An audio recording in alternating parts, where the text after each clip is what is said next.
immigration a key issue in this election, with many of his supporters citing the southern border as a key vote winner for him.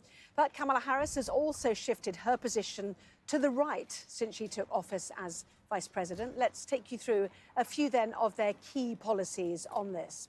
Well, Harris supports a bill for thousands more border guards and capping crossings once they reach an average of 5,000 a day. In office, she's also tried to address the root causes of migration. Funding development in Latin America, was tasked by Joe Biden, in fact, to do so.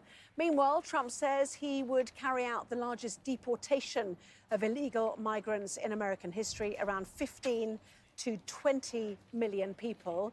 He'd reinstate his previous policies to force asylum seekers to stay in Mexico while they await hearings and reintroduce a travel ban from some majority Muslim countries. Well, I'm joined now by the Republican member of the Texas House of Representatives, Steve Toth. Good to have you on. Immigration for these border states, really critical. How are they playing, do you think, today? Well, I know that Texas is nearly broke from this open border over the past 4 years as tens of millions of people have poured across the border. Her prior support for a bill that would have allowed 5,000 people into Texas every day would be an additional $1.9 million that have come in. And there's no way to control it, because how do you keep count of 5,000 people across the southern border of America to know whether or not that's even close to being accurate? And as far as the number of people, those were people to process. Those weren't border agents that would stop people from coming through. Those were simply people that would process them coming into the United States. It's breaking us. So what happened to the wall then? Well, we were hoping that the Biden administration, the Harris administration, would support construction of the wall. And what Texas is doing right now is we're buying land on the southern border of Texas, and we're building the wall ourselves because of the calamity that we have right now because of the Biden-Harris administration.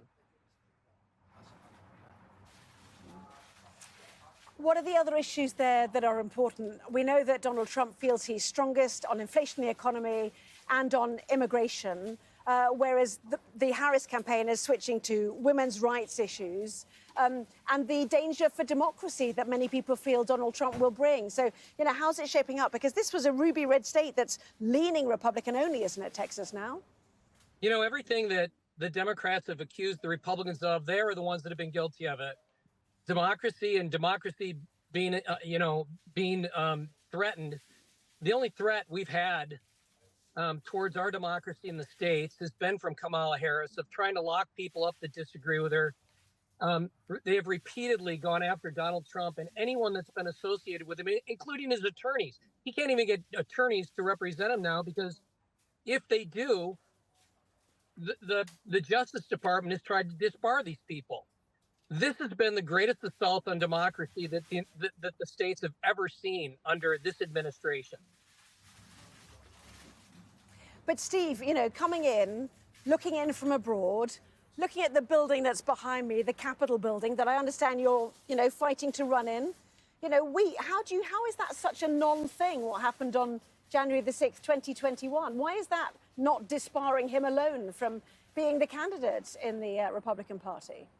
You're starting with a skewed advantage. If you're saying that Donald Trump is guilty of January 6th, you, as a member of the press, have found him to be guilty when, in fact, he said we need to peacefully march down to the Capitol and let our voices to be heard. And yet every interview that has ever been spoken of, that gets edited out by you guys, members of the press. You're guilty of it. You're guilty of spreading a false. You're guilty of spreading a false narrative. That was his second impeachment, and it's also one of the court actions against him. They would not do either of those if there was not evidence about it. The latest papers that were released show that he was watching at the White House. You don't know how things work here in the United States. His family were begging him to say that Mike Pence was in danger. And he was impeached on something that's not even found in criminal code. When you impeach a member of an elected member of, whether it's in Congress or the Senate or the presidency, it's supposed to be high crimes and misdemeanors. the very first thing they impeached him on wasn't even something that you can find in the criminal code. So we're trying to understand, how is it you impeach someone when it's not even a portion of the criminal code? So not allowing the ratification of a lawful election for you is not a high crime or misdemeanor. This is not the night to have this conversation, by the way. So just, that was the charge against him during that impeachment and subsequently. How did he stop that?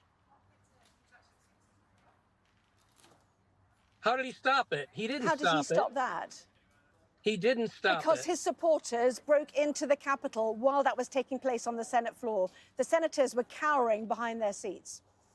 And Donald Trump asked them not to do it. And Nancy Pelosi, Donald Trump asked for additional security to be placed all around the Capitol, and Nancy Pelosi refused to give it to him. He said that there is going to be an uprising. He said there are going to be more people than you can handle. And he said we need additional troops.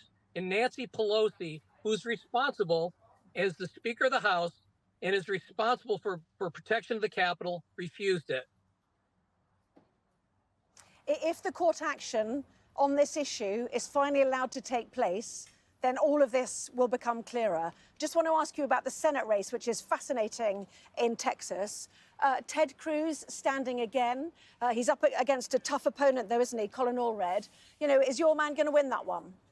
I think he is. I think he's going to pull it out. Colin Allred is too liberal for the states. He's too liberal for Texas. This is the guy that has repeatedly said that he wants to expand the rights of biological men to go into our girls' bathrooms. We don't want that in Texas. This is a guy that has said he called the border wall racist, and he said we will have nothing to do with a border wall on the southern border of Texas. But now all of a sudden he's doing a Kamala Harris, and he's flipping and saying, yes, we should stop the people. We should stop illegal aliens from coming into Texas. So he's all over the place. Ted's going to win this handily.